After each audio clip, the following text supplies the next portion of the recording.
Now, your Storm Track weather with meteorologist Kyle Borka.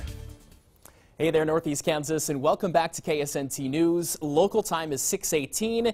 Get ready, grab your coffee, turn to your TV, and strap on in for the next 3 or 4 minutes. We're talking everything you need to know about the forecast today, continuing our live team coverage of the winter weather. Here's our day planner forecast. We are dealing with accumulating snow between now and at least lunchtime.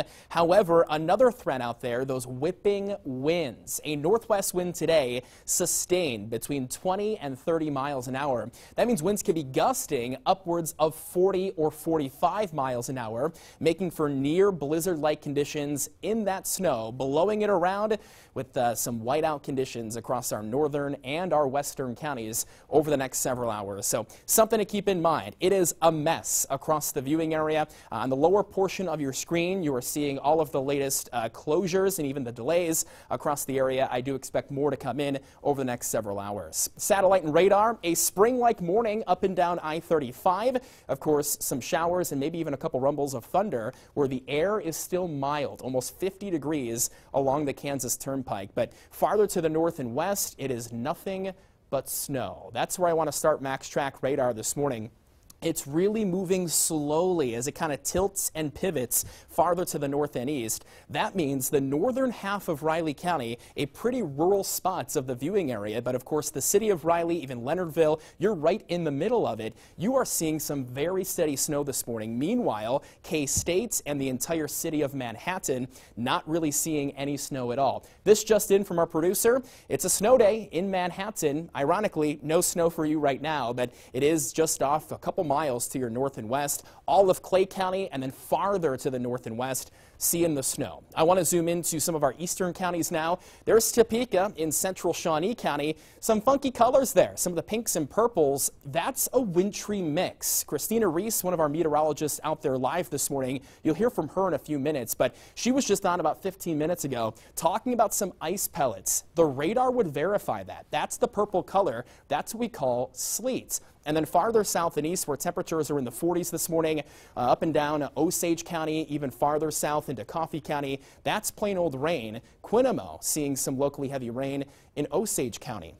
Remember, the National Weather Service in Topeka has upgraded many of those advisories into a winter storm warning. That's in effect almost area-wide through noon today. So even if it's dry at your house this morning, this is not just a forecast for the next 30 minutes or an hour. We're talking through at least lunchtime. KSNT Future Track agrees. This is a brand new computer model coming into our weather center this morning. We'll start the clock at 7 a.m. Notice the snow starting to migrate farther east and then push to the north and east by lunchtime. This is noon, arguing for some snow at that point in cities like Topeka, Lawrence, and even KC-Mo. And this is an Arctic cold front, so some Arctic cold, dry air back behind the front clears us out for tonight. My updated snowfall forecast this morning between now and lunchtime, generally speaking, a dusting to 2 inches, but some of those snow bands, I tell you what, they're super impressive across the northern Flint Hills. All of Clay County seeing a very steady and wet snow this morning. I can see spots out there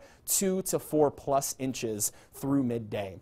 Temperatures this afternoon, I hesitate to even call them highs because our high temperatures happen shortly after midnight, but later today 25 or 26 degrees, that is it, and it's all about those winds. Northwest winds howling at clips 20 to 30 miles an hour, gusting 40 to 45.